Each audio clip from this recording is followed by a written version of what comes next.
Ahanba maktada Salai Story Channel ki mahut sinjaduna Panthoi Mangang Mayambu taramna oksabaga loinana ikuk noona khuirimsari. Ngasi sumayam gidamakta nungairaba wari macha ama puduna lakjare. Wari asigi mamingna Yawong ellasu Nupani wari asibu ibirakbana Pukhrimayum Nadila. Hauzik mayam gi mafamda wari asi khudol tamjari mayam punna taminarasi.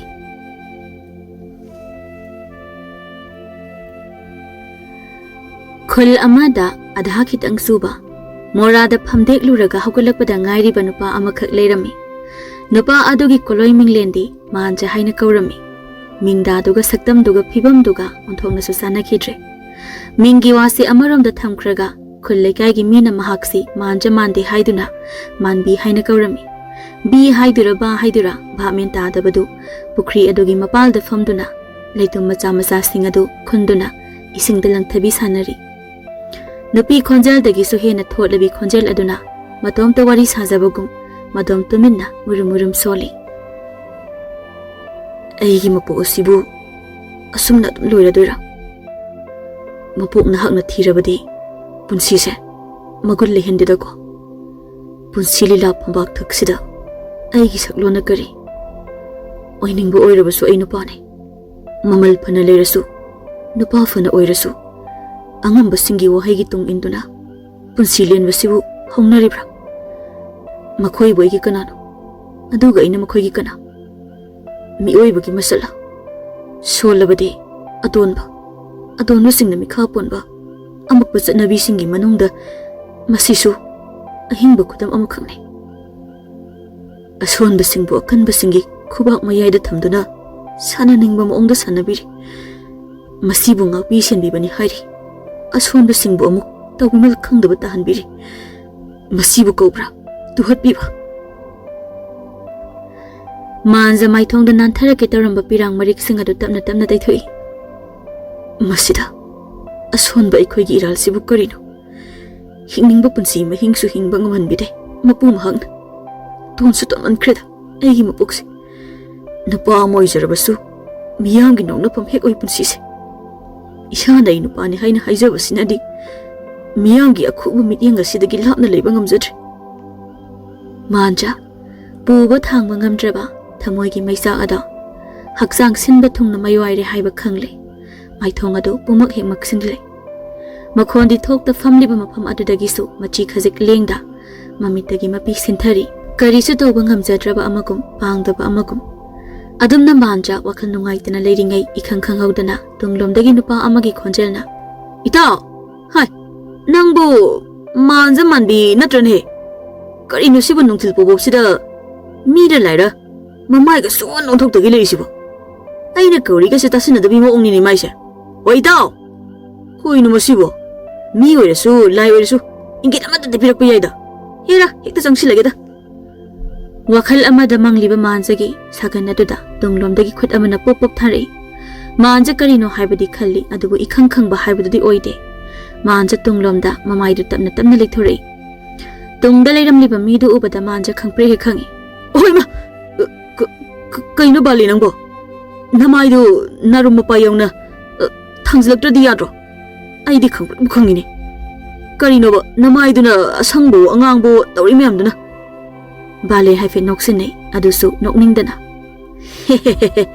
Idao sise khamde ini sibu kawi nupina phutekpagi khamde kwaido ado idao nangi maidusu khamde inatro oh mane aikhoide adha moranina nupina phurasu lemjai haibu adha sunataba mora sunataba noina nupina phubi ka haibusidi khitangdi phaja phate he idao Aigi sidine aini yuthaga nupida khatnaba hawrubadagi nupina phana thomdalaini aduda sokpani ado itaw nangdi nang nupina noi nemboka phubibadagi ahingda lona nupi mayemdagi chelakpani haine chumbro mane adumai tawdana thawai hingnaba chelaini isu ado itaw Yawong ellasu phana tina phurasu nang nupani ai pam halanena yam lemna angan badala ko kaidoge Nangbo hingdaga lona chilaktam toidubo Ita nangi se karimnagum yauri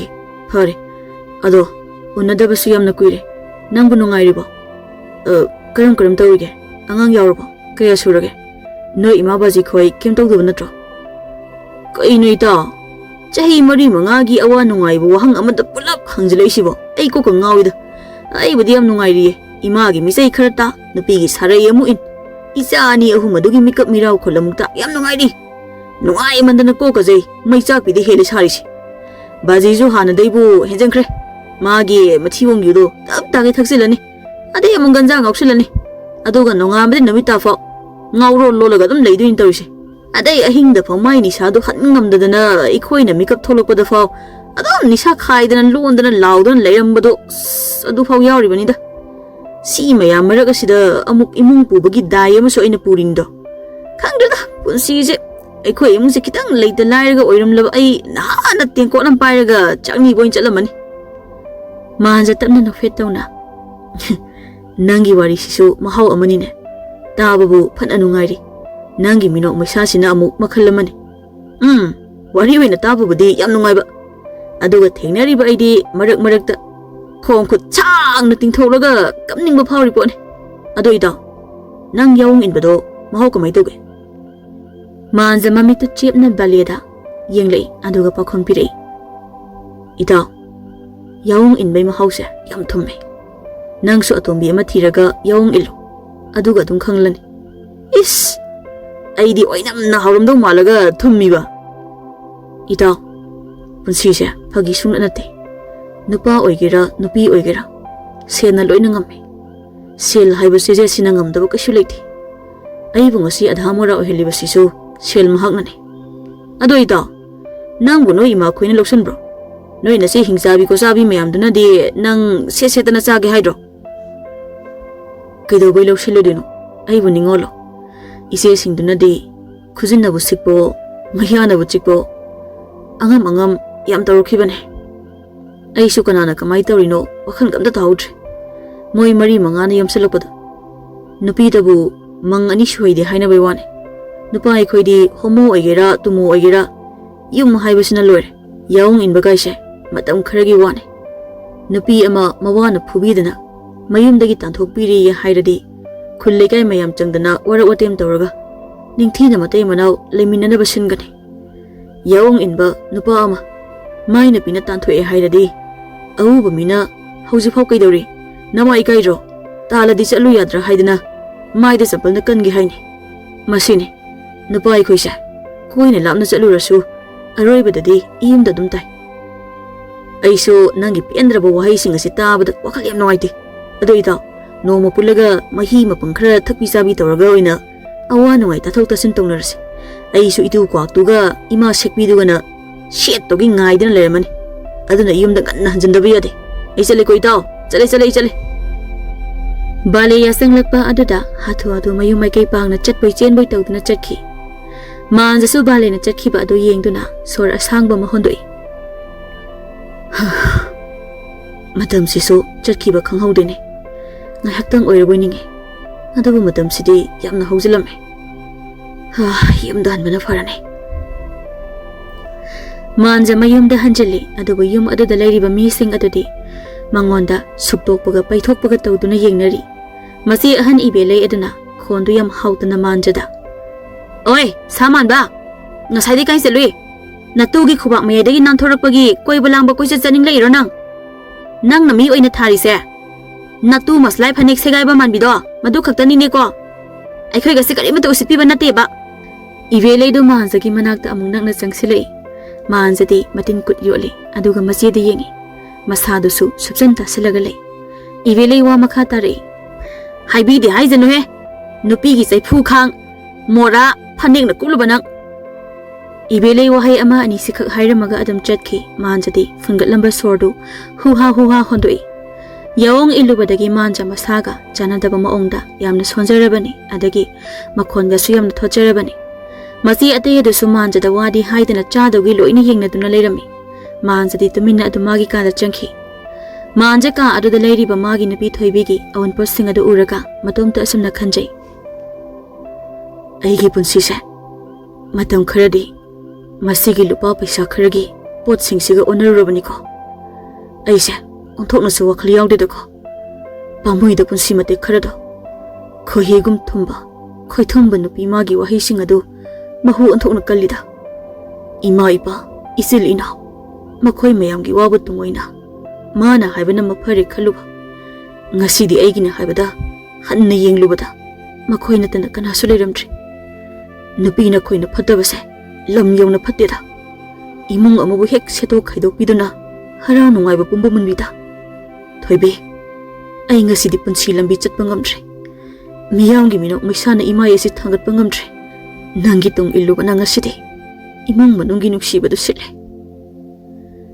manza ningamdabana magi thamoi pik thale omduna chakliba thamoi magi maichak maisalagadуда thamoi gi kachin amada mangba yate matagum seksina thamkhiba nungsibi maga ahanba oina thengna khiba mikup adugi waridu na hauna na ningsinglei manja nung lengoi adu kanna toli nakandagi priyo amadi rakesh nasu hidaktu thuna puro haina su lauri manjana ta rakesh koi lau long no me purakeba yumbu na tarde khoise thabayam tanba mani me rakesh na amuk lauri hey manja ba katan tek suning dabo phari bana sa khufu aduga birchandu nangna samu sandang lakna fana badong tawri dubu kai no me ai mi jam nai ko yumbu na thabak tanba mankini kaina talli maksida priyo na mu hairi nupa matom ta yaw banena mamaga mapaga na luna tawmandana thabam ta hidamni singangsi moigi suk chawba inkhondu mana no munda yampak pairaga tawbu yan bai ong phaudri yumthang na leise masa sisu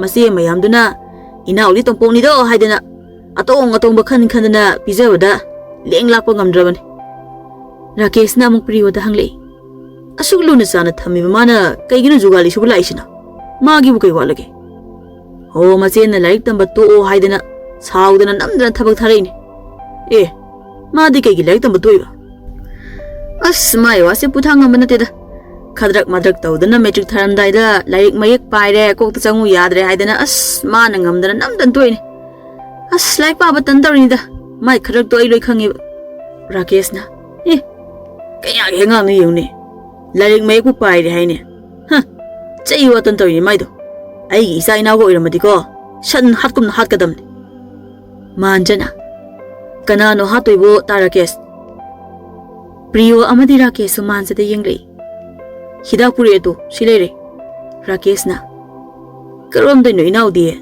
naron da tunglom sida putek to phauju leida adu kai doroge noibu kai wari sanaramino ai tabu yadu noi wari do priyo na yaida ekhoi ne sari se atai kem nate ina oibunga mara mokpagini adu manza nang sumaina thabak tapadi napunsido fugali dum oitaba laik tamosu yadre subu sutapi jugali de mistake aba ngamdadana napunsido adum jugali sutaba manza thau isa sadana as aidi kem khanbideda aina thabak suri se matam khra tangini khara leiraga ekhoi ise khoina adum tu haira dong aidi sel ge chin basu leite leiri belo inkhol aigi loina oidok leirabane aduna aidi thabak yamna subi mathau su tarida rakesh ni manjagi pakhom da tabada i sagali asumna suhangli leiri belo inkhol singdo nangi ngakta oini di nangonda kana haiba kanamta na haidida sidi mayek ni gaino ise singdu su loina mayum pan khrani biba su ai tomtane aduna aigi loina oidok leirisidi mama mapagi lanthumse biba khaktana oini di noi napa na haibra ningol singdu di noi changjang ahawba thongnaba pokpani na khalirona namaga napaga sikhraga ningol mayamduna manaraga nangoina tanthokpiradi nungaini na ostarakesh nang sidiba aina haibadi adu haibana temi sum aidi sudrasu chabiyani haibani mi ibungo tongpok nang ngangna basi thabu yam sele thabu amda susi nang thabak sudrasu nungaini chaba thakpa ngamboi joko inaw katan nasi mayamduna nangi wakhalon se khanglakpada nang salak sani di kaunu ko nang priyona ida yari si thabak horasi manja nang ai khoina awat apa hairapko piro ko adoi de phamaleu ko asi haiduna ani adusu thabak suba horami ngahak lerega rakesh na manja da gula piro hairami manja ahanba thabak lakpa oibani na ngawrami koinu chek chanbadabu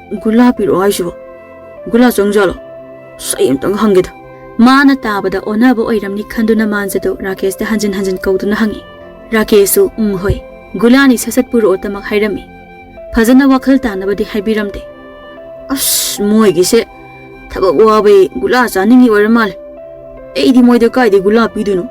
ꯂꯩꯒꯦ ꯍꯥꯏꯔꯁꯨ ꯑꯩꯗꯤ ꯁꯦꯜ ꯑꯝꯇꯁꯨ ꯌꯥꯎꯔꯛꯇꯦ꯫ ꯑꯗꯣ ꯊꯕꯛ ꯁꯨꯕꯒꯤ ꯆꯥꯕ ꯊꯛꯄꯁꯤꯗꯤ ꯌꯨꯝꯕꯨꯅ ꯂꯣꯏ ꯇꯧꯅꯗꯥꯏꯅꯦ꯫ ꯃꯣꯏꯅ ꯃꯊꯛꯇ ꯂꯩꯕꯁꯤꯗ ꯑꯩꯅ ꯑꯗꯨꯝ ꯂꯧꯖꯅꯤ ꯈꯟꯗꯅ ꯍꯥꯏꯔꯣꯏꯔꯅꯤꯗ꯫ ꯑꯩ ꯌꯨꯝꯕꯨꯗ ꯍꯥꯏꯔꯨꯔꯒꯦ꯫ ꯃꯥꯟꯖ ꯉꯥꯏꯍꯥꯛ ꯈꯟꯖꯥꯟꯅꯔꯝꯗꯨꯅ ꯌꯨꯝꯕꯨ ꯑꯗꯨꯒꯤ ꯌꯨꯝ ꯑꯃꯟꯕ ꯑꯃ ꯂꯩꯔꯤꯕ ꯑꯗꯣꯝꯗ ꯆꯪꯈꯤ꯫ ꯄ꯭ꯔꯤꯌꯣꯒ ꯔꯥꯀꯦꯁꯀꯗꯤ ꯁꯒꯥꯏ ꯃꯊꯛ ꯑꯗꯨꯗ ꯃꯥꯟꯖꯅ ꯒꯨꯂꯥ ꯄꯤꯔꯛꯄ ꯉꯥꯏꯗꯨꯅ ꯂꯩꯔꯤ꯫ ꯃꯥꯟꯖꯗꯨ ꯌꯨꯝ ꯑꯗꯨꯒꯤ ꯃꯃꯥꯡꯗ ꯂꯦꯞꯇꯨꯅ ꯏꯃꯨꯡꯗ ꯑꯣꯟꯁꯤꯟꯗꯨꯅ ꯀꯧꯔꯤ꯫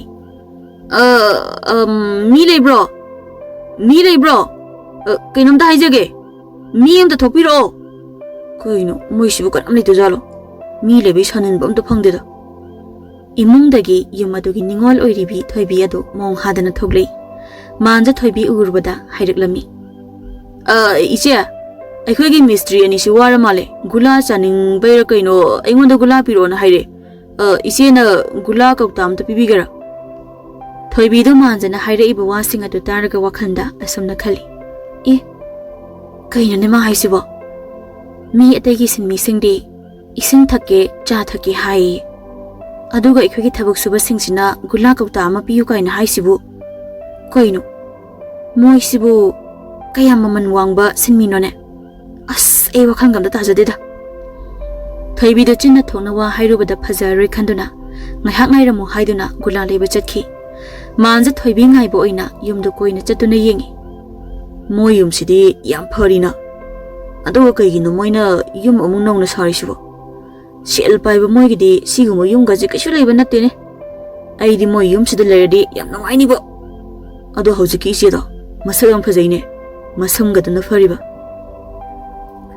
ꯇꯨꯡꯂꯣꯝꯗꯒꯤ ꯊꯣꯏꯕꯤꯅ ꯁꯦ ꯍꯥꯏꯗꯨꯅ ꯒꯨꯂꯥ ꯀꯧꯇꯥ ꯑꯅꯤ ꯃꯥꯟꯖꯗ ꯄꯤꯁꯤꯜꯂꯛꯏ꯫ ꯃꯥꯟꯖꯁꯨ ꯍꯔꯥꯎ ꯍꯔꯥꯎ ꯒꯨꯂꯥꯗꯨ ꯂꯧꯗꯨꯅ ꯌꯥꯝ ꯅꯨꯡꯉꯥꯏꯖꯔꯦ ꯏꯆꯦ ꯍꯥꯏꯔꯝꯗꯨꯅ ꯊꯕꯛ ꯁꯨꯔꯤꯕ ꯑꯗꯣꯝꯗ ꯂꯥꯛꯏ꯫ ꯔꯥꯀꯦꯁ ꯑꯃꯗꯤ ꯄ꯭ꯔꯤꯌꯣ ꯃꯥꯟꯖ ꯃꯥꯡꯈ꯭ꯔꯦ ꯍꯥꯏꯗꯨꯅ ꯁꯥꯠꯄ ꯃꯈꯩ ꯊꯤꯔꯒ ꯂꯩꯔꯝꯃꯤ꯫ ꯃꯥꯟꯖꯅ ꯇꯦꯛꯂꯤ ꯇꯦꯛꯂꯤ ꯒꯨꯂꯥ ꯀꯧꯇꯥ ꯑꯅꯤ ꯄꯥꯏꯔꯒ ꯂꯥꯛꯏꯕꯗꯨ ꯄ꯭ꯔꯤꯌꯣꯅ ꯎꯔꯝꯃꯤ꯫ ꯍꯩ, ꯅꯪꯗꯤ ꯉꯁꯥꯏꯗꯩ ꯀꯥꯏ ꯆꯠꯂꯨꯏ? ꯑꯩꯈꯣꯏꯅ ꯉꯁꯥꯏꯗꯒꯤ ꯅꯪ ꯃꯥꯡꯈ꯭ꯔꯦꯅ ꯁꯤꯗ ꯁꯥꯠꯄ ꯃꯈꯩ ꯊꯤꯔꯤꯗꯨꯒ ꯅꯪꯅ ꯁꯤꯗ ꯌꯥꯝ ꯃꯣꯡ ꯍꯥꯗꯅ ꯂꯥꯛꯏꯁꯤ ꯀꯥꯏꯗꯩꯅꯣ? ꯅꯪ ꯆꯠꯂꯨꯔꯤꯁꯤ ꯀꯥꯏꯗꯅꯣꯕ?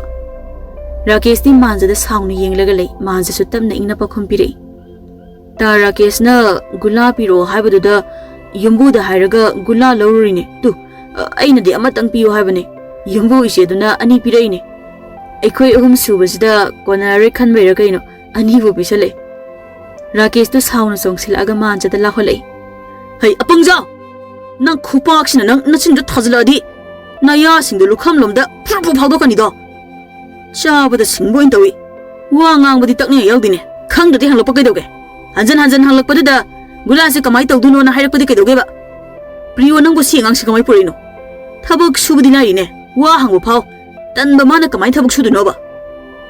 ꯌꯥꯔꯤꯁꯤ ꯏꯇꯥꯎ, ꯁꯥꯎꯔꯅꯨ ꯇꯣ, ꯑꯩ ꯅꯤꯡꯊꯤꯅ ꯍꯥꯏꯒꯦ, ꯈꯪꯗꯗꯅ ꯇꯧꯔꯤꯅꯦ꯫ ꯏꯇꯥꯎ, ꯍꯖꯤꯔꯥ ꯁꯨꯕ ꯑꯩꯈꯣꯏꯗꯤ ꯁꯨꯃꯥꯏꯅ ꯁꯨꯝ ꯅꯨꯃꯤꯠꯀꯤ ꯃꯥꯡ ꯉꯥꯡꯅꯗꯅ ꯂꯩꯔꯗꯤ ꯆꯔꯥ ꯁꯤꯠꯄ ꯁꯣꯏꯔꯔꯣꯏ꯫ ꯑꯁ ꯌꯥꯔꯤ ꯇꯣ, ꯑꯩ ꯅꯤꯡꯊꯤꯖꯅ ꯇꯥꯛꯀꯦ, ꯃꯥꯁꯨ ꯑꯍꯥꯟꯕ ꯑꯣꯏ ꯇꯧꯔꯤꯅꯦ꯫ ꯄ꯭ꯔꯤꯌꯣꯅ ꯃꯥꯟꯖꯗ ꯅꯥꯀꯟꯗ ꯆꯤꯡꯊꯣꯛꯏ꯫ ꯃꯥꯟꯖꯗꯤ ꯔꯥꯀꯦꯁꯀꯤ ꯁꯞꯇ꯭ꯔꯗꯨ ꯎꯕꯗ ꯀꯞꯈꯤꯕꯨ ꯇꯧꯏ꯫ ꯑꯁꯨꯛ ꯁꯣꯟꯕ ꯊꯋꯥꯏ ꯃꯆꯥ ꯑꯁꯤꯗꯕꯨ ꯆꯩꯅꯤꯅ ꯆꯩꯕꯤꯔꯤꯕ ꯔꯥꯀꯦꯁ ꯃꯥꯁꯨ ꯑꯉꯛꯄꯅꯤ꯫ ꯃꯥꯟꯖꯅ ꯄꯤꯔꯒ ꯂꯩꯔꯤꯕ ꯃꯑꯣꯡꯗꯣ ꯌꯥꯝꯅ ꯅꯨꯡꯁꯤ꯫ ꯔꯥꯀꯦꯁꯇꯤ ꯆꯩꯇꯪ ꯆꯩꯔꯒ ꯇꯣꯛꯏ꯫ ꯑꯩ ꯑꯣꯏꯔꯗꯤ ꯉꯁꯥꯏꯅ ꯍꯥꯠꯂꯅꯤ꯫ ꯄ꯭ꯔꯤꯌꯣꯅ ꯃꯥꯟꯖꯗ, ꯃꯥꯟꯖ, ꯅꯪꯕꯨ ꯈꯪꯗ꯭ꯔꯗꯤ ꯅꯤꯡꯊꯤꯅ ꯍꯪꯂꯧ ꯌꯥꯗ꯭ꯔꯣ? ꯅꯪꯇ ꯊꯤꯅꯔꯤꯉꯩꯗ ꯉꯥꯡꯅꯔꯤꯉꯩꯗ ꯅꯨꯃꯤꯠꯁꯦ ꯑꯥ ꯌꯧꯈ꯭ꯔꯦ꯫ ꯊꯕꯛ ꯇꯧꯕ ꯍꯥꯏꯕꯁꯦ ꯅꯤꯡꯊꯤꯅ ꯍꯪꯊꯤꯔꯒ ꯇꯧꯒꯗꯕꯅꯦ꯫ ꯇꯨ ꯒꯨꯂꯥ ꯍꯥꯏꯗꯣ ꯁꯨꯃꯥꯏꯅ ꯇꯧꯒꯗꯧꯕ꯫ ꯇꯨ ꯁꯤ ꯁꯤꯃꯦꯟꯁꯦ ꯁꯤꯒ ꯏꯁꯤꯡꯁꯤꯒ ꯊꯤꯠꯀꯗꯕ꯫ ꯇꯨ ꯁꯤꯅꯤ ꯒꯨꯂꯥ ꯍꯥꯏꯁꯦ꯫ ꯆꯦꯛ ꯁꯨꯕꯁꯤꯡꯒꯤ ꯒꯨꯂꯥ ꯍꯥꯏꯗꯣ ꯁꯤꯅꯤ꯫ ꯋꯥꯈꯜ ꯇꯥꯔꯦꯀꯣ? ꯃꯥꯟꯖ ꯄ꯭ꯔꯤꯌꯣꯅ ꯇꯧꯔꯤꯕꯗꯨ ꯃꯨꯟꯅ ꯌꯦꯡꯂꯒ, ꯑꯩꯅꯗꯤ ꯉꯁꯥꯏꯅ ꯈꯜꯂꯦꯕ ꯒꯨꯂꯥꯕꯨ ꯃꯣꯏꯅ ꯀꯩꯗꯧꯕꯩ ꯄꯨꯔꯛꯑꯣ ꯍꯥꯏꯅꯣꯅ꯫ ꯑꯗꯨ ꯇꯥꯔꯀꯦꯁꯨ ꯐꯖꯅ ꯍꯥꯏꯔꯛꯇꯦꯕ꯫ ꯑꯩꯁꯦ ꯑꯍꯥꯟꯕ ꯊꯕꯛ ꯂꯥꯛꯄꯅꯤ ꯈꯪꯉꯤꯅꯦꯕ, ꯑꯗꯨꯒ ꯄꯪꯍꯥꯏꯗ ꯍꯥꯏꯖꯤꯜꯂꯦ, ꯑꯩꯅ ꯌꯥꯝ ꯈꯪꯗꯧꯕꯩ ꯃꯑꯣꯡꯗ꯫ ꯑꯗꯨꯗ ꯄ꯭ꯔꯤꯌꯣ, ꯒꯨꯂꯥ ꯑꯁꯦꯡꯕꯁꯦ ꯀꯃꯥꯏ ꯇꯧꯅꯦ? ꯏꯕꯥꯅꯤ ꯑꯃꯃꯝ ꯌꯦꯟꯊꯣꯛꯅꯔꯁꯤꯔꯥ? ꯍꯩ ꯂꯥꯡꯒꯅꯨ ꯇꯥꯏꯡꯗꯦ꯫ ꯌꯨꯝꯕꯨꯗꯅꯦ ꯌꯥꯝ ꯊꯨꯅ ꯄꯤꯊꯣꯛꯁꯨ ꯆꯠꯂꯣ꯫ ꯍꯌꯦꯡ ꯈꯨꯠꯁꯨꯃꯟꯒꯅꯦ ꯌꯥꯝ ꯐꯪꯗꯅ ꯇꯣꯛ ꯇꯥꯔꯦ꯫ ꯅꯪꯅ ꯇꯧ ꯁꯥꯕ ꯑꯃ ꯅꯥꯇꯩ ꯑꯃ ꯆꯥꯗꯦ ꯏꯕꯨꯡꯉꯣ꯫ ꯑꯩꯗꯤ ꯅꯪ ꯄꯨꯔꯛꯄꯁꯦ ꯀꯔꯤ ꯅꯨꯡꯒꯤꯅꯣꯗꯣ ꯍꯦꯛ ꯌꯧꯔꯦ꯫ ꯆꯣ ꯐꯖꯅ ꯍꯥꯏꯔꯒ ꯄꯤꯔꯨꯁꯨ ꯆꯠꯂꯣ꯫ ꯑꯁ ꯄꯥꯝꯗꯤ ꯄꯥꯝꯃꯨꯏꯍꯦ, ꯑꯗꯨꯝ ꯆꯥꯊꯣꯛꯑꯁꯨ ꯌꯥꯔꯄꯣꯠꯅꯦ, ꯑꯗꯨꯒ ꯑꯃꯨꯛ ꯄꯤꯊꯣꯛꯎꯁꯨ꯫ ꯃꯥꯟꯖ ꯌꯨꯝꯗꯨꯒꯤ ꯃꯃꯥꯡꯗ ꯂꯦꯞꯇꯨꯅ ꯈꯟꯖꯥꯟꯅꯗꯨꯅ ꯂꯩꯔꯤꯉꯩꯗ ꯊꯣꯏꯕꯤ ꯏꯃꯨꯡꯗꯒꯤ ꯊꯣꯛꯂꯛꯏ꯫ ꯏꯕꯨꯡꯉꯣ, Nang bukai darage. Gula pairaga mulip lamisibo. Gula saning di amu hairabo. Handak na kay liro hairage. Aduy na tiye je. Ay na soybo oirame. Moy na haido check suba singi gula amu budo oirame. Ay di sri oiraboy khalure. Ay nga si ahan mathabag lakpane. Aduna ise wakhala may tatadrab. Aduna ni je. Sawa de ko. Si gula se ay na chatho se haisu yade. Iyamba singduna halaga pithok so na laine se je. Thoibi mahanzagi isam chamjaba dong dong ngang mataw aduda nungsina yengse. Tentak pa pakhumasa amasu pire. Yaranida. Layurabanina no yadam chatho. Ise yam phingba iyambam yauri. Aduna aina adumaina hairadi ai so ai hat ki harani. Hojikta su ai hadoi toromomne. Nangbu gula to chaningdrane. Au chabudi ham chaningi aduda. Aine noigi salo lake. Aduga sina nangi oijaro. Se moidadi haido uranu ko. Aina nang nungsibe pirini. Hoi je. Ado nang asidai aingonda ise ko yadre ko. Thoibina angang oiriba mahansabu namit adudagi nungsilang thaklami. Namit adu yamna ikaiba sopa nang labasu. Manja amadi thoibi anigidi yamna maru oiba namit ama haibado oirami. Ibe leina. Hey! Hey, hagulo! Se, namisango! Mamit isinduna hipliba manjado masi ibe leina. Tumliboy ningduna masaleng duna hudui. Maupa adudi tumdaba oibanina mamito phatpang thore. Phanala labasu maupa kaubanina kuina sauba ngamdraduna. Ivelei maupa gi kaitharaba sopada loiraba haksang adu yengduna. Aikhoina matam amada yam haikidro. Nang tawnu haidana. Haujikti naruna yang tiaga haliene. Pipa yaudaba sunataba. Aduga mana yumduda adu yamna lengningi du kaigino. Magi aning-aningba apam-apamba tawba yanaba natro. Mahagi tawngamba nupini mado. Manawgumba nangonda namdana leini do haidana leisile. Aduga ningthina yumpangi haibasu khandaba. Sel paire haidanabu nupabu sasan loibadawna loibasibu haunaribra haibanida. Madawna yumgaibi oidaw sarukpadine aidi yumga panjadabanabu phare. Manjado wahai amata haidana adumak mamailuk thaduna masina ngangbadu tarami. Iveleidu mopada hanglei. Hai, ai nongonda ngasaidagi hange khalini. Nangbu ahingdaga chileidubu nangonda kayamuk yamna thina tawrage moina. Natraga phuna chainaba yawbro. Ado nangna mi phurambadi sunat natre khange. Nangonda mina phurakpa soidana oiramni. Manjado maseda tapna nongkhalaktuna yengi. Ise. Aise. Moina haiba yade haiduna phurakpane. Makhoi haidi kana kanano. Nang nupiga magi mama hingsabi manbidugaro. Moishu yawe. Atopa mishu yawe. Ado kana kanano fazana hairo. Adoga kai maramgino moina nang phuriduna. Manjada numittuda kari thoki haiba ningsingduna masida wari liba hore. Matamdo nongdangi matamni. Manja sakhumda khang maningdana payen sangmakum khara aduda cha khara hapchinduna chari. Magi nupi thoibisu uirum tawduna mawada ni sakhaiba sanglei. Thoibidu maronda phairi tawduna mawada wakai tawrei. Nupa, nang yensang saba phanghodraba. Phatna phangdaba oirasu matung chamarak chaba yai. Aduga nangi adugi thibong lawgina tawdo. Aina tawgano haiba natro. Thoibi manjagi manakta satjang seli aduga manjagi lukhamda khupangna setlangna thai. Manjadu mayada yauramba chak sakhomdu phulangna hekam thorei. Manja sauna lauri. Hai sono jubi angawi. Yuthakbi yurai jubi. No yuthakbi mayamna Mari kidana aigi ensang lemhaudobagi I garingaisida nangna mo ingonda wakai dorineba. Aduga na purba ingonda su khuthaba. Thoibidu ni sana masadu puba ngamdraduna phaglangduda ngasili aduga amuk nokrem haigimna duna hairi. Nupa aina nang phuri sibu ngasina ahanbrane. Ahanba oiramoida. Natte ko. Ngasina ahanba natte ko. Manjada upai leita mamik khana matu yungawbi aduda yengi. Kay thoksena tawja saino khangde. Mamadu su mangai. Machachi su mangai. Sasangi lamsat hek chaladana. Aina masigi nupise. Kadaidagi thengnadana lauribano khangde. Imaipa. Ichil inausingdo naise. Tompokni haidana khuton phawba cholanbirapa nathe. Aduga hojina amagi amuk. Kedore mangka. Nangna churol loliduna. Thongzindagi marol phairi birjana hairakpani. Manzadu kanano haiduna leithoktuna yenglei. Birjina yu ngauksinduna thongzil aduda lepduna mamik ngangsak ngang ka yenglakliba da ubada manzadi hainadabana loirami. As ama ngangna ngamdri ama simchangleni masigi mama punungdara sinam thobase hojipok chatlamdri maline asinam kari jagi ngaino. Beji chatpadi phajana ngami aduga maroldi phajana phaire. Manzada mu wakai tawri. Mangka aina wa hanglaga nangna khumdido kaigino. Ai ming mangka kaude. Ming kaubada chumna chumna kaubiyo. Adu natradi akaiba lakani. Aina nang nungsidana sumlagnabani. Aduga akaiba lakani kai. Kari kaidrinone nangbo. Bridget, thakpa chaba loirdi nayum halo. Aikhoi imung manunggi wari sabagi matamsu khara pibiyo. Warim thorem khara tawba loirdi nayumdana thau tawro.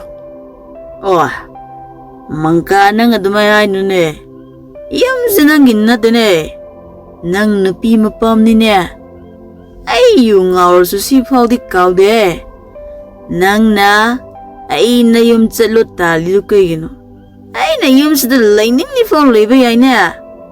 Nangi nupise thainei aigi marupnine. Shoinao nana nupi halam lausilaga ahanga sagatana.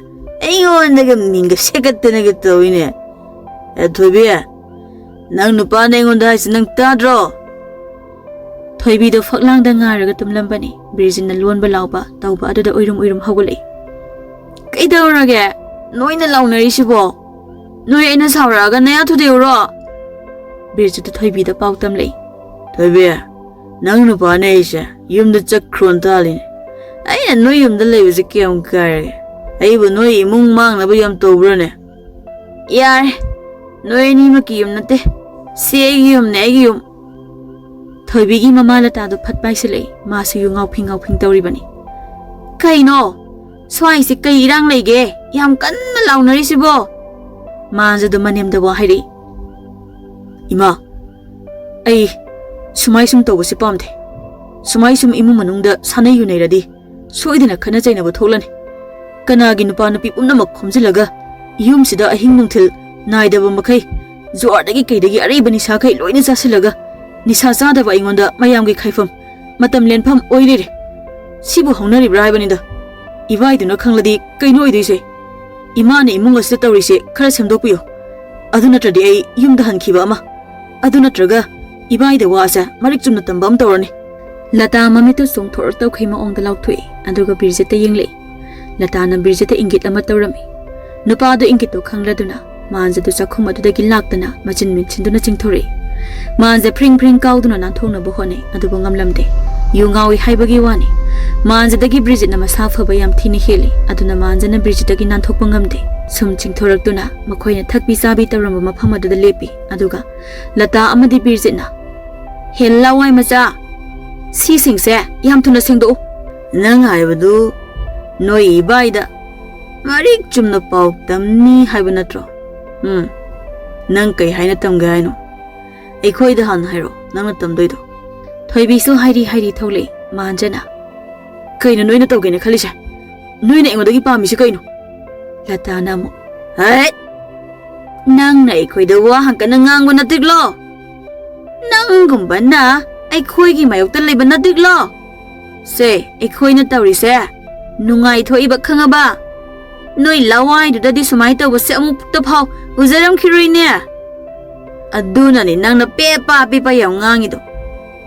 Manjadu yam sauna. Noi soise sumai noi tongnardi aini ibaida haigi habada noi da damki du kaigino. Lata sauna masa phaubu chumna lepa ngamdraba mana manjada chongsinduna mamaida khupangna thai. Khamra nang aduk yam wongang kanjau hunba nang kari oiri ha nang kari oiri ge. Manja mamai paisinduna Thoibida hairi. Nupi nang lehau khitra aidi chalane. Wahai se haiduna manja chatkhinaba honai. Thoibina mo as nupa nang jidi kaisu leitaba wasigibu nisa chabai chamna nisa khaijarine sumai khando. Yarese nang imagiga aigi marupsiga makhong pairagane la lena haidokro aduga wasa loisilase Jari mayam si suloy silo. Ima ibani dingam maray. Aikoy ang wari. Manza saw na mamit ika na Thoibi da yengi. Thoibi, nang na isi kayo ina kalino. Ay sinang Nupani. Yunggi anek paminay na tiye. Nang bunong shirubagi. Nanggi na ting bang bane. Nanggi na kadalay ba na tiye. Ay siya. Nang na nupa amo ay na kandra mali. Ay si Yawong ellasu Nupani ni nupa. Thoibi tawa isa sadana. Nupadi yunggi tabag to ba yada bro. Nupi aikoy kaktaro. Nupagi siba to doise. Nupa nang na di nupi siba to ba yada bro. As yare se. Lale hairo. Tensala sebu. Thoibi. Nang nangang isi kayo no. Ay na karigi lale haida no. Ay bukan na dalalage. Nang wado. Anirak na harga no. Yar. Nang na lepliba mafam si zo aigi. Aduga nang na setlising dusu aigi iral. Ay na haiba ilido oradina. Aigi iral charaga mafam si do wazaw ngang bayare. Ay na nang sinatibong tayo ni kangaba. Manza Thoibigi mamayda safuka na kupang na hanjin anirak thajali. Thoibi masado maning handuna tusili. Lata sensindu na Thoibi buhugatbi Bridget manza do pudogi semsai. Thoibi na. Pinat padat panangum banansu aigi mayda kupang na katabasay. Nang musu ay nanaro na yung tudega ni. Bir, fusalo. Mabulim na tagano. Wari do liba loirak pada manja mamitagi mapitay ivelay na. Lamket biyu takbi, langgisa. Lamchat na ida binubi. Mana su ibabu kanali tabugum usitaba. Mabu igi upasibu jaba takpa pangdre haidana. Magi manakta sa pro. Mana humdunu pukiba na tro. Ipuagi masi ikoy mayam amalay haibasi makoy na kangdraba mali. Sel paiba makoy gidi sel na panggal oibani. Lairaba ikoy na isagi ipanggal na pumlamak mayok na bani. Makoy gi sel do na isat tumadilay bayaray dana kangani. Ay koy kanano haiba chap chana kangangani. Hayengi namita makoy loy na kawgadabani. Laktrabadi magi mamal tangmo posingse. Lairaba pitat padat pa ikoy gi sumang sida ne. May tharga tiktokan hayo. Ivelay wahay kara asi hairam dana ka adudagi thoki manjadi. Masina hairam liba mayam ado kanjaluraga. Hayeng haiba namit asa yum asda kari thoklaga dawri khanbada amuka hena warami. Laikai gi migi mateng lawduna phone tawhalami aduga pau tharami. Ngasigi namita onpot lawba laktrabadi amuk hana onpot thiba sulakano. Nasa su khungul ta halakano haikirami. Thoibigi imangdo awonpot lawranaba pau tharakpa aduda wakhal warami. Adubu chattabadi yadabanina chatpada tarami. Latana di chatlagumsi hairami adubu Thoibi na di yaramde. Thoibi amadi mama lata laikagi pakhang masa kharaga manjagi yumda laklami. Manjagi mama ibema tharosu makoy na konthong da janglakliba adu uraduna masa singbu koktoklami. Hai isa sa noibu nane khoi laklin he thokla unya. Haima imau Thoibi su yaura idana sidia. Masa singna kari tawgadawri kari khali khangjadaba mama tharodi makhoi lakpudu ubada adumak harau harau okpirami. Ivelay su imungdagi thoklaklami aduga makhoida yengduna lauduna sumna hairami. Isegi bema sanare. Isena thamlamba tairel pungphai manado puthoro. Ising saisel asengba amusu yaro he. Ningol yai masanare masena haiba adumak tawduna puthorei. Ivelay manaw nupidagi ising amadi tairendo lauduna sumangda lepliba mama masagi manakta kumthare aduga makhoi sing adugi mamai mayada jangsinduna manam susut namlami. Manam namba loiraba matungda makhoi tarasanu matagumna. Oh, manam di chende he. Ayuk nina poti tharakri male. Ine warawi bayade ko. Aikhoi imung sidi mi amanga soisang bayadaba. Aduna ising asing basina amta khiktok sage ko. Asi haiduna ibelayna tairel mana aduna ising luplaga makhoi leiriba sing aduda pangkhikta khiksili. Mama masa amadi lakliba makhoi sing ado ising aduna mathong khangdakhai pangkhikta hikta khikselakpa adudadi hainadraduna loina handoknaki. Ivelay su makhoi na hainadabadu uraga usittaba mino amanoklami lata su sauna hairei. Kaino ibema nanga tawrise. Aikhoi se amangba mini hairibra nanga tawribase. Ine saubi khino. Aina tawjari se ine di khanglam laroi. Ine khoi sahar dadi sumaina tawba amukta phaujaram khiroi. Aina tawrise phattaba tinmu laimu yumda puslaktanabani. Swaida sum leihonaba tawrine. Ine haujikti yarani changbiro. Ngasaidagi masagi mataw ngakna yengliba tharodo Sanarayna wari liduna wakhal tahalami. Somda makhoi singada yumlomda change taubaga ibelena amuk khamlei. Ine soire. Kadaidagi aina ngasaidagi wana honajariba mayamse loina lemna mangba tare. Phinat singdo swaide sum thambiramo. Kari netloisu khangdaba phinato yumda pusilaga loina mangba tare. Aidi yumse yam sengna thamba pamjaba haitare. Adunane ina noigi pot lawro laon haido. Sengba yawdaba manbagi. Pare leptana sum leiradi ine khoigi sahar yawbada matam thenglani. Aduna lao janglo. Ngasaidagi ibeleina mama masado amukta tawkhidriba maongda ikaiba pirami. Thoibidi wa haibasu yadabagum taw masa matomta purok sakserami.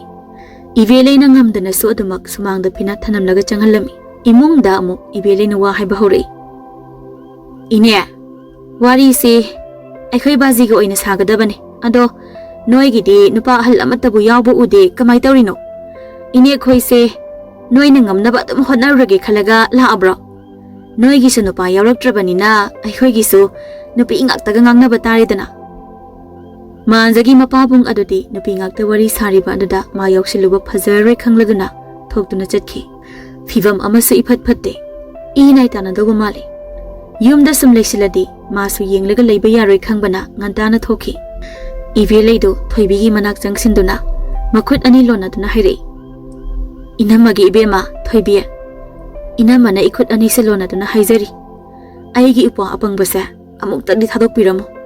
Nang aigi upagi papna napunsido nungaiba sungam hingamlaroi. Hek lakpadagi wa ama phawa lonriba thoibidu wa nganglei. Inamana pamise kaino. Aikhoi pot lau lau haina kauraga hek yarukpadagi ikaiba sumpiri se kaigino. Aikhoi di idei nau ngihak saunabane. Wari saraga phagadra haina khanbane. Adubu kaidaraba. Nangna nataina nau khatnabani hairabadi nangi nupagi masada tariba saifam mayam dak mayam sina kamai tawriba.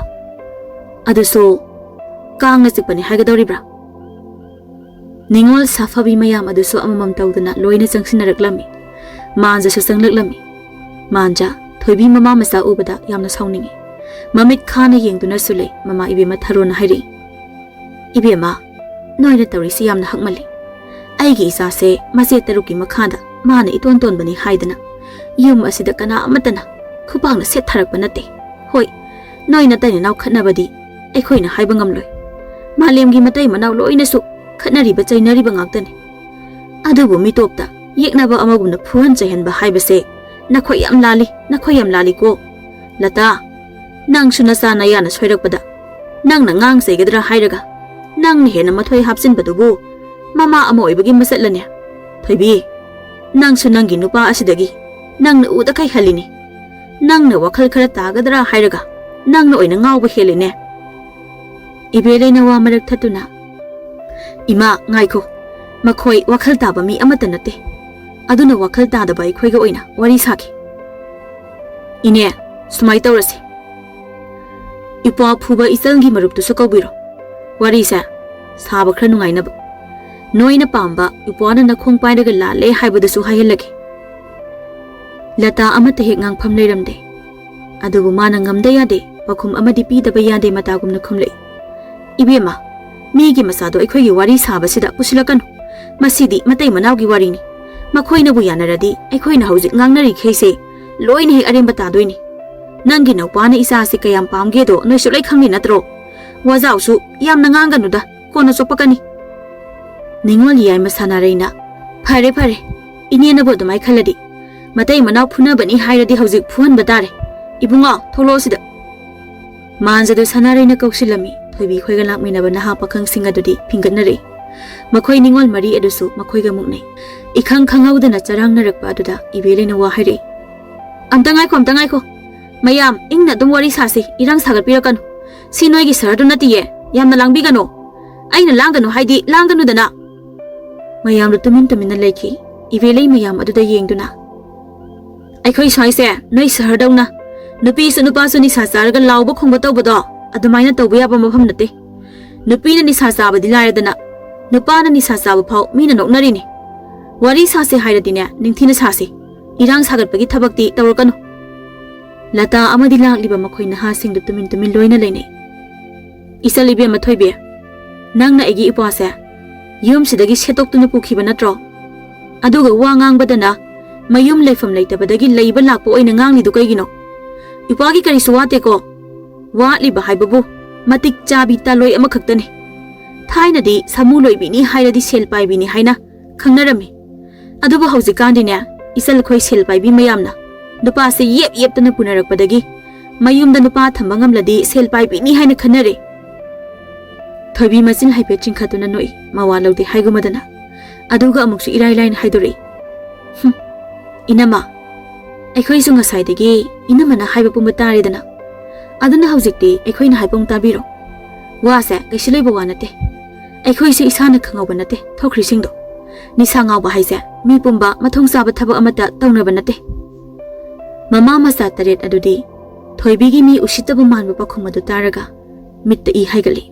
Sanarina Sauna Hari Oi Nupana Koi I coined about Tabak the Nair I had Bama the Pitapayare Habi de Hino Aina Mangzona Nahan Hiorisini Sopapan the Sibanaba Yaba Nasagi Daitane I coined a ping at the knee Nakoina Maga Hankini guided in there Namang the Pomangono See Uridana Bambum say she no even take Hangaba A sea hidden Sanari Makutu Tangatuna Mabambum Samugi Mapaigal Muxabudu Muxili Nupa Mayam the Sanariki Wahayada Kainam de Todori Habakangi Sanari Amumakantari I coining all things there Makut Amta Topano Yaldabane Say see Kupax in there Tang Sing Zibum the tar dinner Wakalta for the Nayum Niliam they say I don't know Wakalta Migi the Maxai Sabi Bahunade See you ne Tong Silon Zilagan Tina Matauta already Noise I could Sumina Panamatanganare Jack Atang Basaraga Adupong Bahunade Kargando Inai Songi A sea hidden a Sanarina Lata Amadina Passinga Makut Ani Sandokuna Gorogoro Kotoki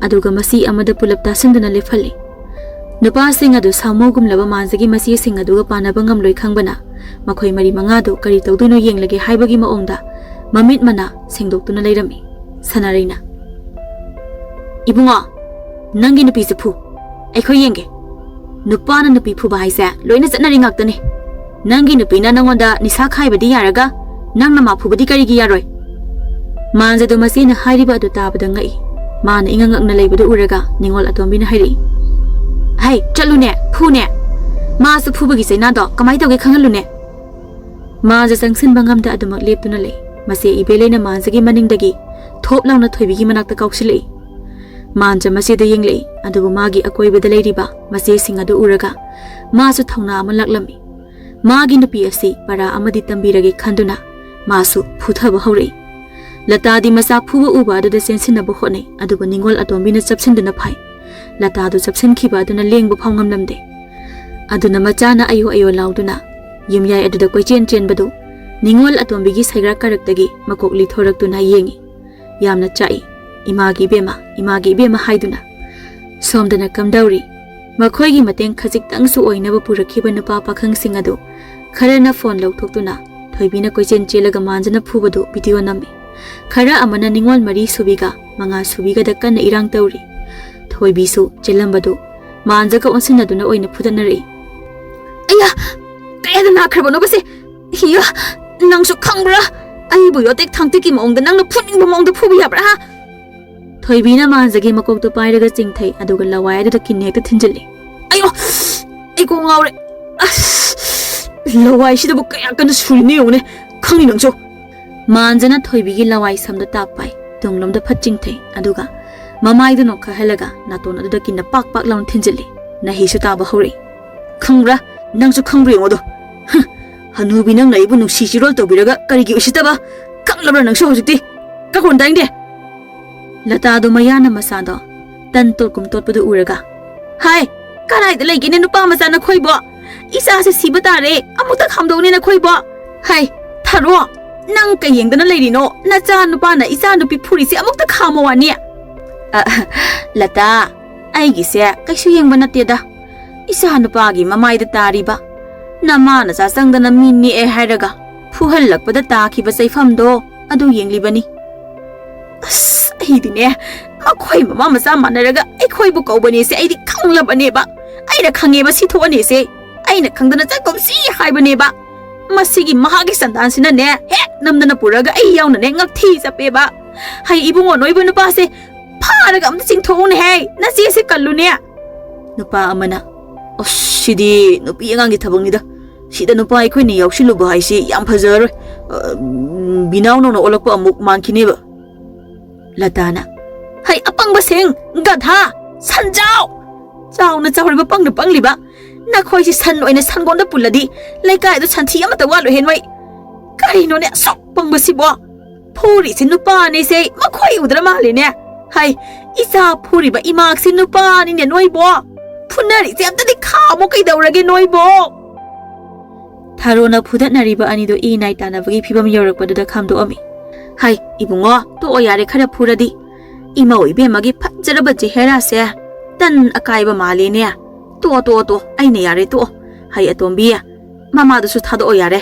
ai khoina tawri si henmalle wari oi bagi yara bai wani atombi so lata do phatha doi sanari na amu hemo nang sumuna ta nupa bu ngami haidana khongpak na ne sin bagum namthaduna thambada matung amu hana tawraba ngasigi asumna mayam changdana phubirak pa yai nangi nupa na adhamora oiradi nangsu adhamora gi nupi oi ba haibasa masana taba natro nasana wakhal ta nupa na toli khai nupi so dum tolakani haujik se yam chakholabani onna taina bagi thabak kanamta na tawnadrabani malem da maming chaliba khasi hariba kanglup adu phawba nupa na palabani ivelena amu haire ine ai su henjan ba thabak tawkhre warau rasu kem kaide noina hen ba tawrpe ai su tawbani ai su noi thokba pana jau haidana thadokli dana na khoi ani aduda wakhal taraktrabani na ai su ware na su sai sanare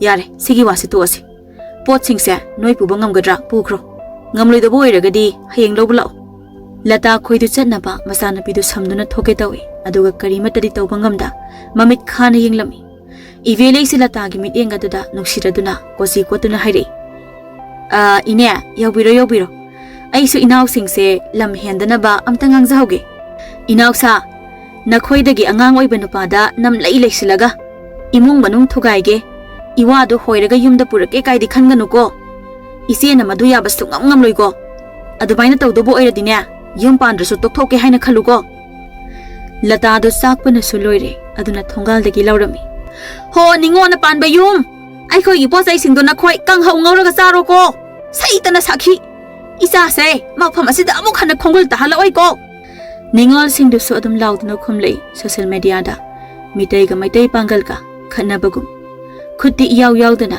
jinna hekta phingdat nei lata khana ba yaba khanaraga sauning bana haini hairoi amata khanglamde aduna lakminari ba pakhang sing aduda amu magi taina fam oirami hai sasila oi leptana amuk yengdana lei hai kana da ba sagan ba ibungo sing kai yengli chalasidana kariya noina ngasai haibado horen nungdang nganu laba ha kamba amatang cha se haba natro chani noi soidana sani ngasai sa khiba sa bora do phawne nak khanau du da khuji thinjili haidaga ne pung teng khai ko thok tori bani aina lata ngang ba loiraga amuk suma sa du samduna pukhi thoibi mayum yauduna mamai mamit akai atoi tawriba mayam du mamana ninthina chamthokpi duna hidak tei birami migi masa nungsidrasu mama oibi singasi masadi nungsiba khangba oiramale mama oibi kananasu masabu phatanaba sinde chumi adubu nungsiba henmanbana apha phata karisu khantharuba tawdana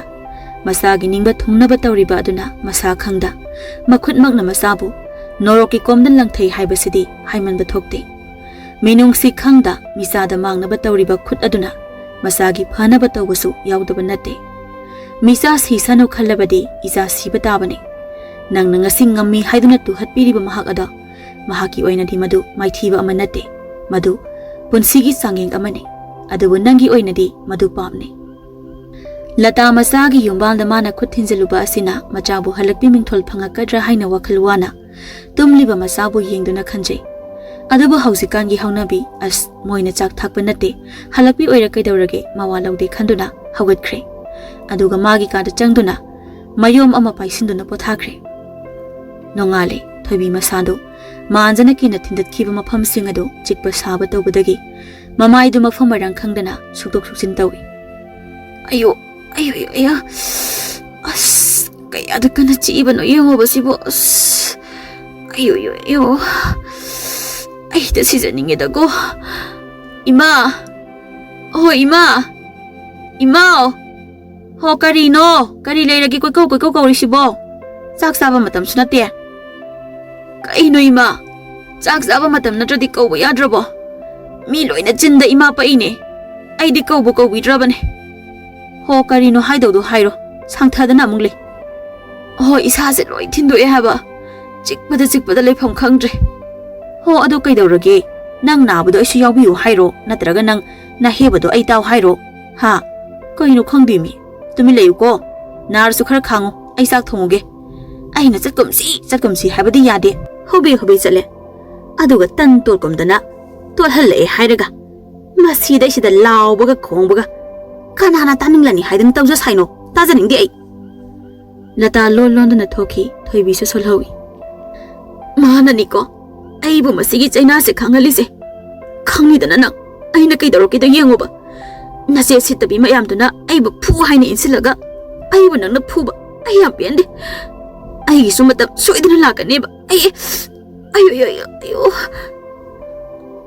Somdana kamdauri manjadu magi nupibu mana makut pen hek phuki badagi makokta thangat lama potlo mama thangtha khibagum wai sanglami mina thina ngangnarabasu magi oinadi karisu khanjil biramde mama amadi mase singdi makhoina tawkhriba da henman labra haina khanjana duna leirami thoibisu bomba tangbadu hek phavaga Bridget ka pa duna maning tawrami thengbina bakana leita chekla amagum maning tamna koi pai pairi Mama ibe malata di mamingi mama haibaduni masu koi belang bayam na pambi nupi amakhakni lamset ki hairabadi lata su thoibidagi khudup tara hena mathong sadabini asinabu masana maning makhatamna koi belang batawbada mana karisu athingba thamdribani Bridget amadi thoibi chumnagi marup ama oibagi maridagi hendораktuna nungsi nungwangda oina onthoraklami macha anigi mapa oiraba Bridget mawa mapureba leiribi thoibiga karisu na sungba tawduna nungai minai langminai koi minai chaminai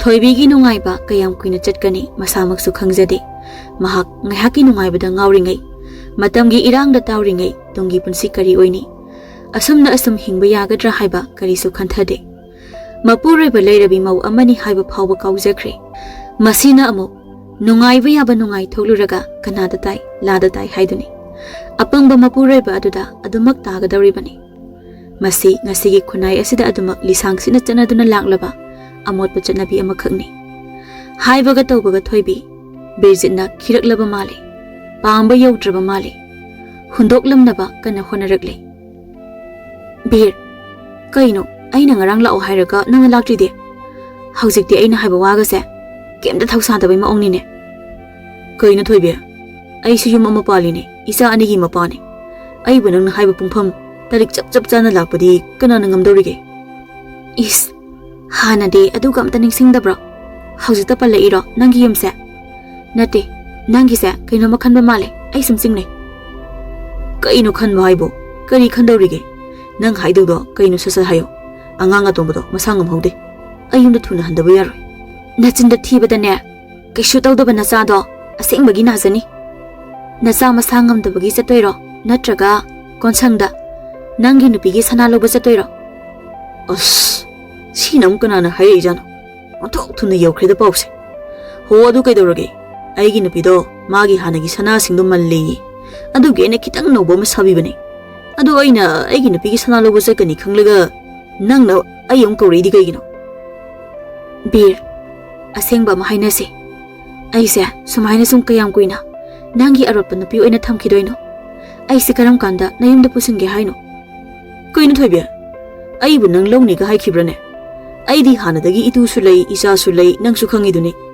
ai di nang napure bu saunaraga leibagi wakhal nungai tabuda sum matam lenmina bani haina khale yumda pusinba mau henba kai du de nong mata pau khalude nang di yam henjina khali ore oh nang di aise ngai haki nungai mina na ba oina khalaba nang gi yumda sumau henge khandaba Hoi, ai di dumai khale nang bo ini yumda pusinbada kari oini adu sunang khalune ai gi nupi so mapamda chakhrani adai nang nupa so ꯑꯩꯉꯣꯟꯗ ꯏꯖꯗꯕꯤ ꯇꯥꯂꯛꯀꯅꯤ ꯑꯩꯁꯨ ꯀꯨꯠꯂꯅꯤ ꯑꯗꯩ ꯅꯪꯁꯨ ꯏꯆꯥ ꯑꯅꯤꯗꯣ ꯌꯣꯛꯑꯅꯤ ꯃꯤꯋꯥ ꯃꯩꯁꯥ ꯃꯌꯥꯝ ꯂꯥꯡꯉꯅꯤ ꯑꯗꯩ ꯑꯩꯁꯨ ꯇꯥꯏꯅꯐꯝ ꯈꯪꯗꯗꯅ ꯅꯪꯉꯣꯟꯗ ꯂꯣꯏꯅ ꯇꯥꯏꯅꯔꯛꯀꯅꯤ ꯍꯧꯈꯤꯕꯁꯤꯡꯁꯨ ꯂꯣꯏꯅ ꯆꯤꯡꯊꯣꯛꯇꯅ ꯉꯥꯡꯅꯔꯛꯑꯅꯤ ꯑꯁ ꯀꯩꯁꯨ ꯅꯨꯡꯉꯥꯏꯕ ꯌꯨꯝꯕꯥꯟ ꯑꯣꯏꯔꯣꯏꯗꯕꯅꯤ ꯅꯪꯁꯨ ꯃꯤꯅ ꯅꯣꯛꯅꯕꯤꯅꯤ ꯑꯩꯒꯤ ꯌꯨꯝꯁꯨ ꯀꯥꯏꯅꯤ ꯑꯗꯨꯅ ꯏꯁꯥꯅ ꯈꯪꯅ ꯈꯣꯡꯐꯝ ꯑꯁꯦ ꯍꯟꯗꯣꯛꯄꯁꯤꯅ ꯄꯨꯝꯅꯃꯛꯀꯤ ꯑꯐꯕ ꯑꯣꯏꯔꯅꯤ ꯊꯣꯏꯕꯤꯗꯤ ꯕꯤꯔꯖꯤꯠꯅ ꯋꯥꯃꯥꯡ ꯌꯥꯟꯕꯒꯨꯝ ꯍꯥꯏꯔꯛꯂꯤꯕ ꯋꯥꯍꯩꯁꯤꯡ ꯑꯗꯨ ꯇꯥꯔꯒ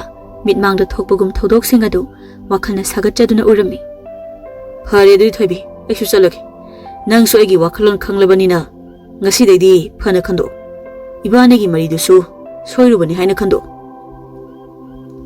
토이비 따랑 아마다 레이링에다 비르지티 ꯆꯠꯈ꯭ꯔꯦ 하이바 ꯈꯪꯂꯕꯁꯨ ꯈꯥꯝꯂꯨꯕꯒꯤ ꯀꯥꯟꯅꯕꯁꯨ ꯂꯩꯔꯣꯏ ꯍꯥꯏꯕ ꯃꯁꯥꯅ ꯈꯪꯖꯔꯦ ngasi ꯆꯠꯈ꯭ꯔꯤꯕ ꯑꯁꯤꯅ ꯑꯔꯣꯏꯕꯅꯤ ꯑꯃꯨꯛ ꯍꯟꯅ ꯈꯣꯡꯒꯣꯜ ꯇꯥꯔꯛꯂꯔꯣꯏ ꯍꯥꯏꯕꯁꯨ ꯃꯍꯥꯛꯀꯤ ꯋꯥꯍꯩꯁꯤꯡ ꯑꯗꯨꯅ ꯃꯁꯥꯅ ꯑꯗꯨꯝ ꯈꯪꯖꯔꯝꯃꯤ ꯎꯄꯥꯜ ꯑꯃꯒꯨꯝ ꯆꯞ ꯌꯨꯡꯅ ꯂꯦꯞꯇꯨꯅ ꯂꯩꯔꯤꯕ ꯊꯣꯏꯕꯤ ꯃꯍꯥꯛꯀꯤ ꯃꯤꯠꯂꯨ ꯄꯤꯔꯥꯡ ꯑꯗꯣ ꯀꯅꯥꯅꯁꯨ ꯎꯕꯤꯈꯤꯗ꯭ꯔꯦ ꯍꯛꯆꯥꯡꯗ ꯆꯩꯅꯥ ꯐꯥꯎꯕꯗ ꯀꯞꯄ ꯅꯠꯇꯅ ꯊꯃꯣꯏꯒꯤ ꯆꯩꯅꯥ ꯀꯔꯤꯅꯣ ꯈꯪꯗ꯭ꯔꯤꯕ ꯃꯍꯥꯛ ꯑꯗꯣ ꯉꯁꯤꯗꯤ ꯀꯅꯥꯅꯁꯨ ꯇꯥꯛꯄꯤꯕ ꯇꯧꯗ ꯑꯗꯨꯃꯛ ꯆꯩꯅꯥ ꯑꯗꯨꯅ ꯍꯦꯟꯃꯟꯕꯅ ꯍꯧꯅꯔꯨꯕ ꯇꯧꯗ ꯃꯤꯠꯂꯨ ꯄꯤꯔꯥꯡ ꯏꯍꯧꯔꯛꯏ ꯃꯇꯝ ꯆꯨꯞꯄꯗ ꯅꯨꯄꯤ ꯅꯨꯄꯥ ꯆꯞ ꯃꯥꯟꯅꯩ ꯈꯜꯂꯝꯕ ꯃꯍꯥꯛꯇꯣ ngasi nupina amuk nupadagi kayam toli haiba masa matomda khangjarakli karigidamak mabungna mabu mamagi manakta leirabadi manglani haikhibano haibadusu karino haiba khanglami pumnamak laibak mangonda tainagadawribra thoibi mamagi manakta ingna changlaktuna wa khara hairei ima ai kainomta hangge khojin masu sangduna leiramba latadu masada hangatna phau yengdana khumlei kaino hangdaido hango napi haiba asigi wahan those karino ima lata mamita thoibida phat yenglei masana amuk phawba utriba maong ama ulakpa aduda lata khajingakpa phawbani kaigino nangna du hanglei dubo aidi khangdine nangi sibu nisa khariro natraga ngawbo sumandi nangbu kabi changlagi khalabro he adudi nangi koktuga sanaru he Napegi nunggi oiba wahanthok phawba khangdaba imana popana sa ainabo Napegi magul ngakna karamna hingba ngamgani ngasi phawba asuk koiba matam ima isa hingminarakpa asida nahakna mama ama oina ibema Meetei ningol ama oirabadi masi tawba yai yade haiduna imana nongmata nachada takbikrabo ngasi aibu imana atha sangum kuitha tharibase asumna abong nasu imabu kuitha tharakbro Meetei sanu ama oibagi chana kanglot yumbalon kari amata taglaktabro lata sauna thoibigi mamaida safu kana khupangna thai nang nabong na isi karamna yoglei khangbra ha nang su aina hinglakpa adumna hingma pambro punsida harauba karino nungaiba karino khanglaktana adumak loiraja ninglamlaba aibu kaisum sangumlaba mafam adudagi napabung na isi lawthokpirakpane aina isa ani poktuna mama ama oiraba asi phawba matamduda aigi thamoida chukhiba naitom tabagi awaba mirak tinba phangjadabagi nungaitaba ngasi su aigi wakhalda adumak lengdana leiri khanjilubada ngasi mak thokpagum ningli aina ngasi nakhoibu yokliba asumna aina nakhoida piriba minungsi asumna phattabi nama aigi phamdadi phanglaktiye nasil nanaw anina aigi punsi wari su khanglamla aina khanghanba su pamde nakhoina su thijilude natra nakhoina uba hairabadi aise mama phattabi ama oina uba sinatro aigi punsi da selgi awatpadi leirakte aduba minungsi ningtamba harauba nungaiba madu pumbadi poktabi imana munbiki yare ima aise imagi wari pumba khange poktabi oirabasu iboktuna karaida kari soikhini haina senabirakpa aduna natro ngasi imana aidona tawdribase imana phattabi oibagi ibopu phatana khanbane poktabi oirabanina moina haiba khudingmak phana amada khanma ngamdaba natro aduna ibona takpi tambirakpa afaba pawda khudingmak phattabani khanduna imana lawdaba natro adu kai khoidesu amada takpidaba natro ima aibuna cha moina nusirabadi taibangi chanabi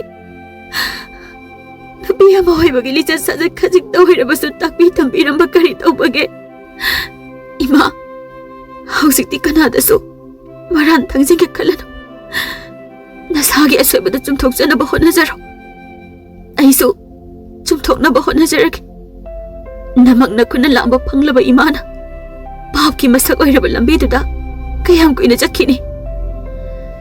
Lata ꯃꯥꯅ ꯉꯥꯡꯕ ꯋꯥ ꯈꯨꯗꯤꯡ ꯃꯆꯥꯅ ꯇꯨꯕꯠ ꯀꯛꯄ ꯑꯁꯤꯗꯗꯤ ꯌꯥꯝꯅ ꯁꯥꯎꯅꯤꯡꯉꯤ. ꯑꯗꯨꯕꯨ ꯑꯆꯨꯝꯕ ꯈꯔꯗꯤ ꯌꯥꯎꯔꯤ ꯈꯟꯗꯨꯅ ꯃꯨꯟꯅ ꯇꯥꯏ. ꯊꯣꯏꯕꯤ ꯃꯃꯥꯗ ꯋꯥꯔꯧꯅ ꯋꯥꯐꯝ ꯈꯔ ꯑꯁꯤ ꯍꯥꯏꯔꯝꯗꯨꯅ ꯃꯃꯥꯒꯤ ꯃꯅꯥꯛꯇꯒꯤ ꯊꯣꯛꯈꯤ. ꯑꯗꯨꯕꯨ ꯂꯇꯥꯗꯤ ꯇꯨꯃꯤꯟꯅ ꯂꯩ. ꯋꯥꯈꯜ ꯇꯥꯔꯤꯕ꯭ꯔꯥ ꯇꯥꯗꯕ꯭ꯔꯥ ꯍꯥꯏꯕꯗꯤ ꯈꯪꯗꯦ. ꯅꯨꯃꯤꯗꯥꯡꯒꯤ ꯃꯇꯝ ꯑꯣꯏꯔꯛꯂꯦ. ꯈꯨꯗꯤ ꯍꯟꯖꯤꯟ ꯍꯟꯖꯤꯟ ꯊꯤꯔꯨꯔꯕꯤ ꯊꯣꯏꯕꯤꯗ ꯃꯥꯡꯒꯣꯜ ꯗꯥꯔꯤ ꯑꯗꯨꯗ ꯐꯝꯗꯨꯅ ꯅꯣꯡꯗꯣꯜ ꯊꯛꯇ ꯊꯣꯛꯂꯤꯕ ꯃꯁꯦꯛ ꯃꯉꯥꯜ ꯅꯥꯏꯔꯕ ꯅꯥꯏꯇꯣꯝ ꯊꯣꯛꯄꯤ ꯊꯥꯖ ꯑꯗꯨꯕꯨ ꯅꯥꯏꯇꯣꯝ ꯇꯥꯔꯕꯤ ꯃꯍꯥꯛꯅ ꯄꯨꯛꯅꯤꯡ ꯆꯪꯅ ꯌꯦꯡꯖꯔꯤ. ꯃꯔꯝ ꯏꯔꯩ ꯂꯩꯇꯅ ꯃꯤꯂꯨ ꯄꯤꯔꯥꯡ ꯃꯍꯥꯛꯁꯨ ꯑꯇꯠ ꯑꯈꯝ ꯂꯩꯇꯅ ꯁꯤꯟꯊꯔꯤ. ꯐꯛꯂꯥꯡꯗ ꯉꯥꯗꯨꯅ ꯇꯥꯁꯟꯗꯨꯅ ꯐꯝꯂꯤꯕ ꯃꯔꯥꯜ ꯂꯩꯔꯕꯤ ꯃꯍꯥꯛꯇꯣ ꯉꯁꯤꯗꯤ ꯄꯨꯟꯁꯤ ꯍꯥꯏꯕꯁꯤ ꯀꯔꯤꯅꯣ ꯈꯪꯂꯛꯑꯕ ꯃꯥꯜꯂꯤ. ꯃꯤꯠꯂꯨꯗꯒꯤ ꯁꯤꯟꯊꯔꯛꯂꯤꯕ ꯄꯤꯔꯥꯡ ꯑꯗꯨꯈꯛ ꯎꯕꯗ ꯅꯤꯡꯕ ꯊꯨꯡꯗꯕꯒꯤ ꯅꯠꯇꯦ, ꯊꯃꯣꯏꯗ ꯐꯥꯎꯕ ꯆꯩꯅꯥ ꯑꯗꯨꯒꯤꯅꯤ ꯍꯥꯏꯕ ꯈꯪꯏ.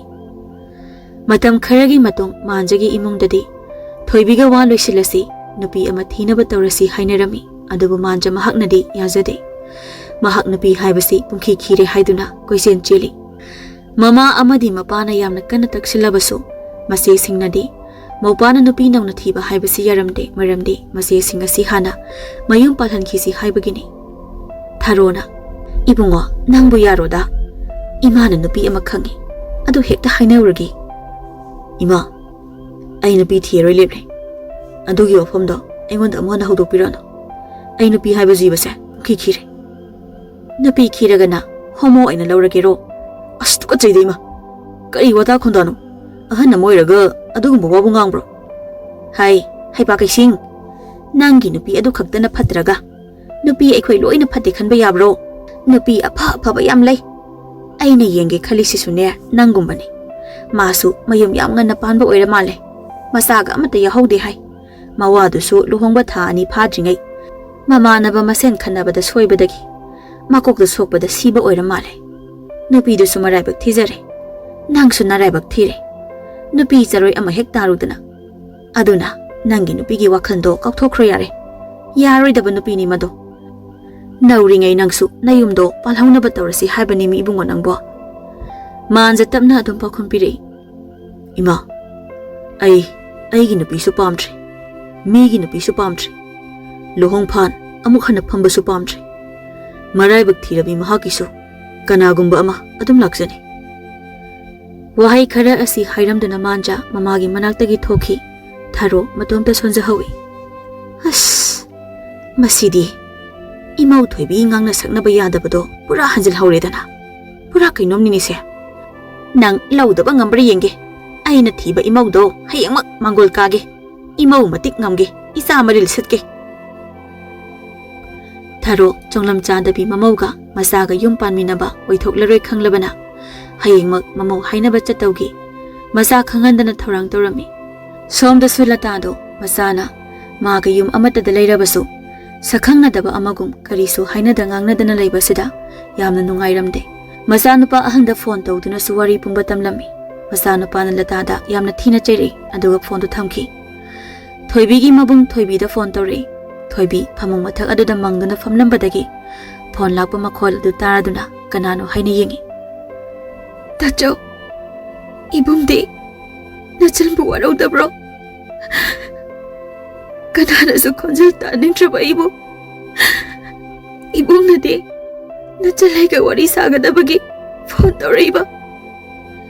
ꯊꯣꯏꯕꯤ ꯇꯥꯔꯛꯂꯤꯕ ꯄꯤꯔꯥꯡꯁꯤꯡ ꯑꯗꯨ ꯇꯩꯊꯣꯛꯇꯨꯅ ꯐꯣꯟ ꯄꯥꯏꯈꯠꯂꯤ, ꯈꯣꯟꯖꯦꯜ ꯁꯦꯝꯗꯨꯅ. "ꯇꯥꯆꯧ, ꯀꯩ ꯂꯩꯔꯒꯦ?" ꯐꯣꯟꯗꯒꯤ ꯃꯕꯨꯡꯅ, "ꯀꯩꯁꯨ ꯂꯩꯇꯦꯗ. ꯑꯩꯁꯨ ꯏꯆꯟꯒ ꯋꯥꯔꯤ ꯁꯥꯗꯕ ꯀꯨꯏꯔꯦ ꯍꯥꯏꯗꯅ ꯁꯨꯝ ꯇꯧꯔꯛꯄꯅꯤꯗ. ꯏꯃꯥꯅꯁꯨ ꯅꯪꯒꯤ ꯃꯔꯝꯗ ꯀꯩꯀꯩꯅꯣ ꯌꯥꯝ ꯍꯥꯏꯔꯛꯏ. ꯅꯁꯥꯁꯨ ꯌꯥꯝꯅ ꯁꯣꯛꯑꯦ ꯍꯥꯏꯔꯛꯏ." "ꯇꯥꯆꯧ, ꯑꯩ ꯀꯩꯁꯨ ꯇꯧꯗꯦꯗ. ꯏꯃꯥꯅ ꯑꯩꯒꯤ ꯃꯔꯝꯗ ꯀꯩ ꯍꯥꯏꯔꯛꯏꯅꯣ?" "ꯏꯆꯜ, ꯌꯨꯝ ꯄꯥꯟꯕ ꯍꯥꯏꯕꯁꯦ ꯐꯥꯒꯤ ꯅꯠꯇꯦ. ꯑꯩꯅ ꯃꯇꯝ ꯆꯨꯞꯄꯗ ꯍꯥꯏꯗ꯭ꯔꯣ ꯅꯪ ꯏꯃꯥꯅ ꯍꯥꯏꯕ ꯋꯥ ꯃꯨꯟꯅ ꯈꯟꯊꯔꯒ ꯂꯧꯁꯤꯜꯂꯨ ꯍꯥꯏꯗꯅ. ꯑꯩꯅ ꯊꯕꯛ ꯃꯐꯝ ꯑꯁꯤꯗ ꯂꯩꯔꯛꯈꯤꯕꯒꯤ ꯃꯔꯝꯗꯣ ꯅꯪ ꯀꯥꯎꯔꯕꯣ? ꯑꯗꯨꯕꯨ ꯑꯩꯗꯤ ꯅꯨꯄꯥꯅꯤ, ꯑꯗꯨꯒ ꯅꯪ ꯅꯨꯄꯤ. ꯏꯃꯥꯅ ꯏꯄꯥꯅꯤ ꯍꯥꯏꯗꯨꯅꯁꯨ Makhoina haiba khudingma macha oiba ikhoina loina yagani haiba leiteko afabadu khak lawshilo phatabadi lawrno ima phadrasu aikhoi wakhan khanba ngamli mirak tilidana makhoina hairisi phai phate khangba ngamlidana tacho nachan bo hoji kari tawjo haibano punsi se asum tawni haibadi nachana no mata pau khalati aigi hauki punsina lai thok man bana ngasi haina samna oiri bro ai kari amata kangre ai hingling basu pokre ai hausi hu thakla basu haurani ai asu phatra ba ibak sida irak nere ai bukan binaba afa balam bidalam jeng binaba ai kana su leitre ta jao Nachal kanana paba mai gai takbi gani.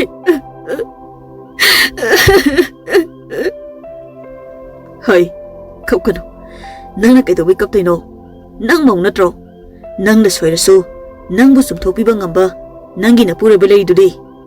Aduga nang na karigi wari no. Ibung bema. Ibung wahai ki munata. Nang manjagi loina bini. Ma fana angang oirasu. Ma nangi na pura bane. Nang na mangonda makhong pairaga lale haijabada karisu akaiba leite mahak khaktasu nate imung adugi miyoi khudingmak nathak han ngaktani makhoida nangna lale haibada ikai ningai oite yum ama palabadi khana chainaba haibase adum yawa hongna sane adu pumnamak sawbadagi oirakpa ngaktani madumangna nangbu nusidabagi tawbadi nate aduna nangna nangi naral pumba ngakpinaba haijaba matamda nangbu karigi ngakpiroi doribano Nang hek imung adugi mi oi khuding makna yana ba chatpa ngamlaba yumgi yumburembi amagi thaudang loba ngamlaba nangna hauji wari ba aibu kanana asumba lambi da pubi gani haibado nang asumba lambi do phanglabani haina khalo tacho ngasi tacho na takpiri ba pautak singase imana aina yum panjingai takpirap labadi aina kaido bagi asigum bachaina ase phangdoino Imana hingoda tatanay. Angahoy na yung palabadi. Minalakjagani. Karal isalaglabadi. Laksing layrabadi. Minalakjabang amloy hay. Adabo. Ay na pa na laksing laydo na. Yung palabaso. Minalakjabang amdrabaso. Apa ba yung balhay ba tadiyo hay bang amdre? Yung mamapahan ba tamataw tari ba se? Napitok pa. Thaunalay ba? Akhang kan ba? Minok na pakumpi ba hay ba masising asin? Ado ba higi oy na di ba doon matayaw draba nina? Lausing layras to. Iniyam na sunok si Idre. Iko na sunok si Pidre. Inamasing na sungak Pidre. Ibema, nang nupito. Kaang ba kalo? Nang suwede na matiksabi mo oy na bukanaw. Nang may tiningon na tro. Kari pukning adu sothari bano. Hayang mangnang napuri bagi yumda satuna. Lali suwede na haisaw. Tasaw na piba pokta amata. Natsanak ang ziray. Ay, apa ba mawa maoy na ba? Suwede na hona saki. Tasaw, nakoy siyum dalaw. Ay, tanata na imabuso. Tasaw inaman ako'y pundo na. Wakal tahan biyo. Thoibi asa amagaloy na naahing nga dumadi yam nungay na tumi. Nongan bagi ayuk ni, thoibi ayuk nga dahugat na, masama using do na, maanjagi yung dalaklami. Laira ba aman bani haydo na matang kuy na thadok ba yung zaw adugi mamangda, asa kaya galoy na naliplari nupido. Ado bang mahak, apat pa masuta da ba yung ado ubada, nga si di mo monokse. Hana, cheklayo pa pon amagum na kalamla ba su hauzikti. Mafam masi aigi ahan ba amasung aray ba yung oizage kanduna, kong thang tap na thang doon na janglay. Namit asi tharona mamaw anaw ba manggol karani khanjaba namit aduni. Tharo manggol da tholak tuna tingli yang liri. Mamaw na sumangda yumda on sinduna jab yung nalip laga yeng liba ado ubada. Tharo pungkhang he khangi. Ahoy ma kanano ayuk nga da sida. Hay asidi imaw thoibi bu mali niya. His maadi mafam asida amuk hana khongol tarak laroy haina sakrabanida. Aduga kay isida laiba. Masi imaw thoibi mande. Mana siraga thawaiduna imung asi amuk otluragena lakpa mali. Mana hingna mafam asida lakpa haidudi oithoktabani.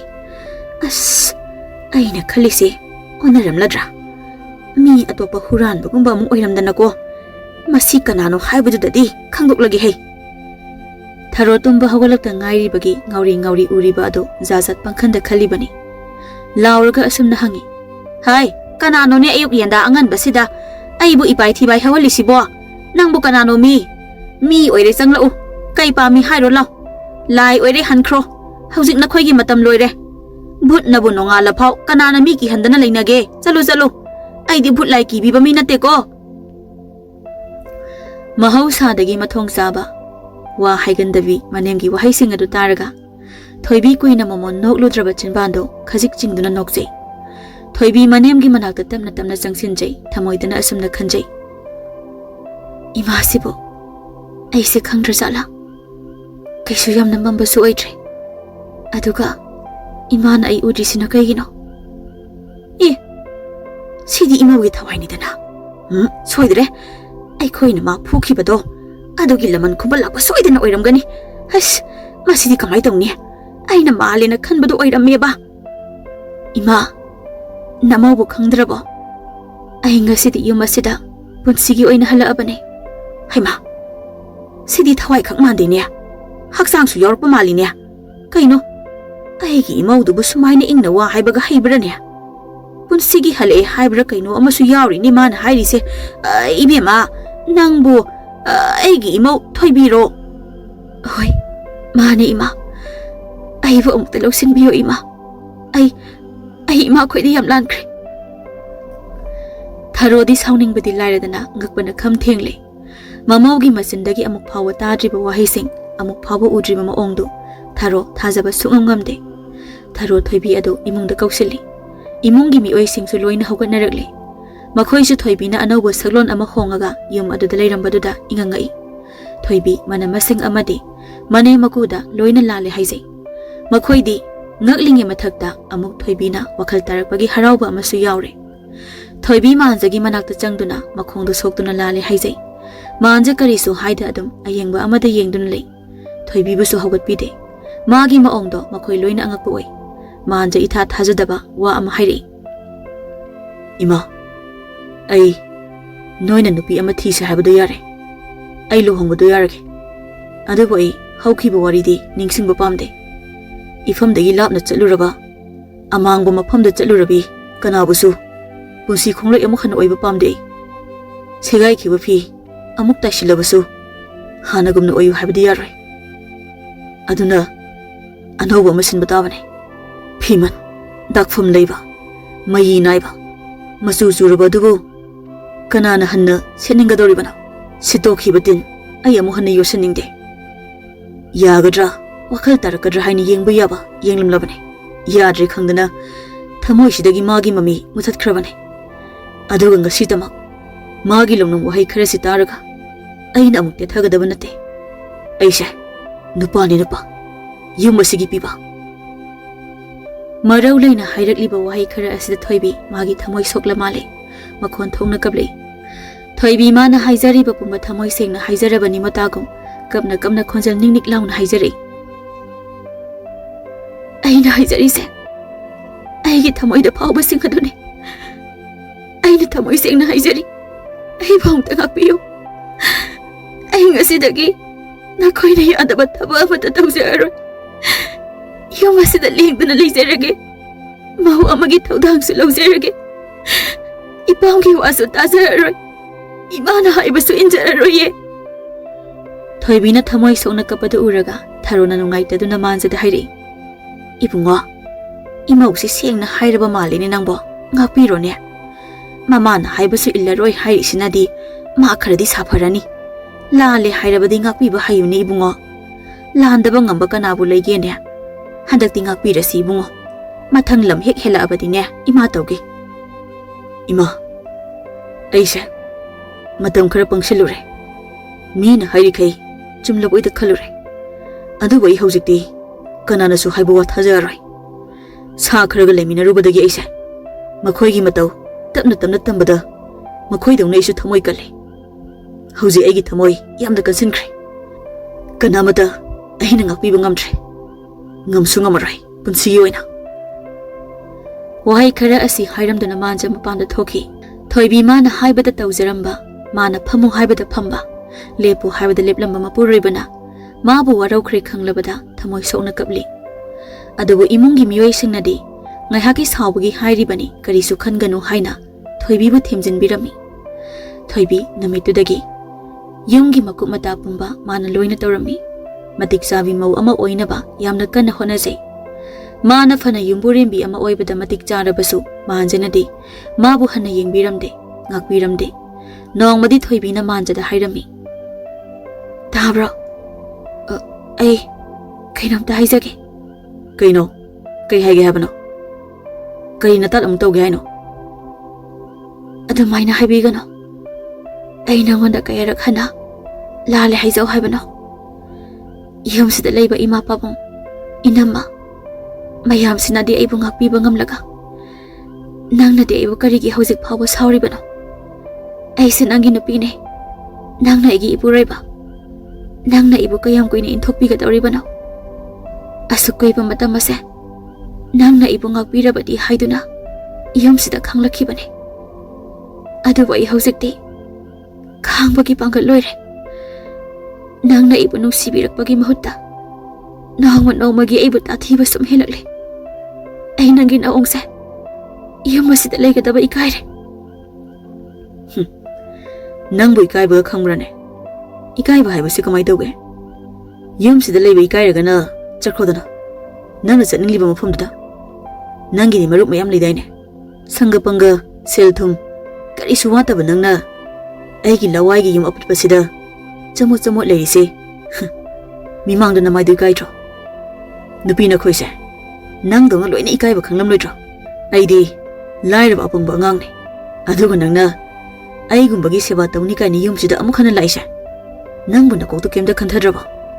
Oi afaubi hanubi nangna yumsida leiba pamadune aingonda karimata harakano. Nang hek aingonda chaga chaga tawraba chai chare khango. Aina haise thawaidraba ayu pate haigano. Manja thoibibu laktana inthoklamnaga thoki. Thoibi haingam tawngomdana thamoi chakna manjada yengduna lehawi.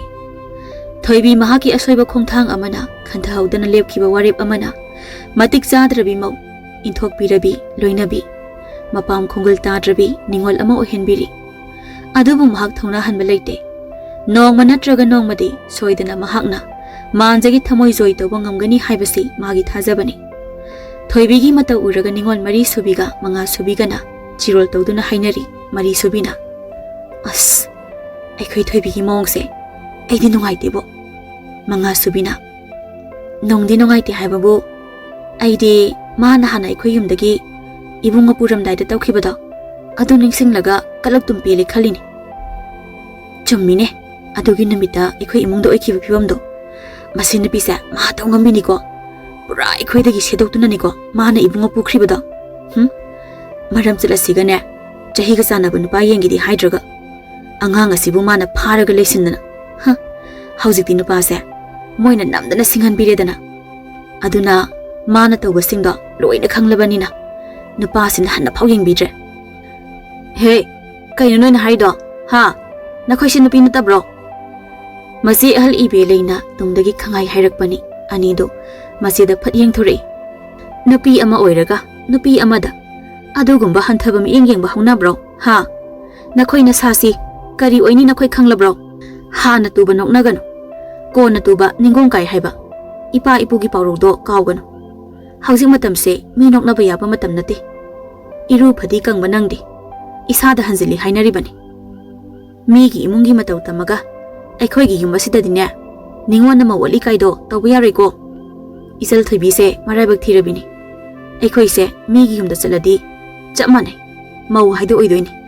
Aduna mangonda ipona tawrise migi masaduna aikhoida torpa matamda aikhoisu kaisu nungairoi.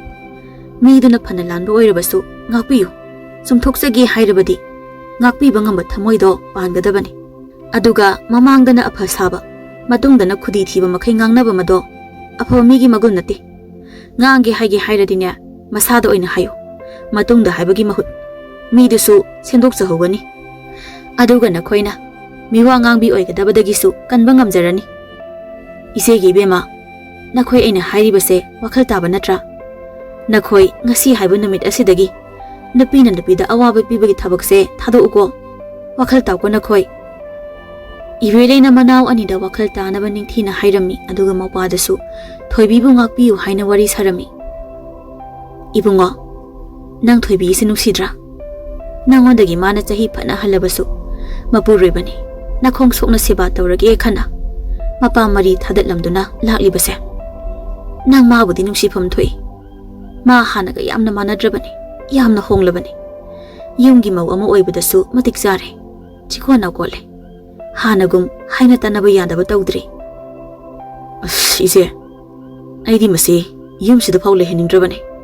magi masak sisu sungu uningde ibungo thoibi se sagai amagi ningolni nangna ngasi thoibi da otpiri base makhoi gi mabung mopa sing aduna khanglabadi nungai gadro aduga chap manana nase engonda mina tawrabasu nang nungai roi natra hoi aikhoi su mabu sauramdaba natte adubu nangi khusausidhi kuimankhre aina haigadabadi karimata natte nungsina nungsi sanana leminaba haiba asina yumbini manza masina hairiba singadu taraga wakhal macha amadi khali somda thoibisu mana hana manjada mayumda leiringai hairi khayai haibagi matagum haining ba haikhiba tawning ba tawkhiba singadu ningsingduna pendana kapchari manja kada tumina changlaktuna thoibina kapadu uraga Hoi si hanubi kafam nate hanubidi letrin da kapkadaba khangaba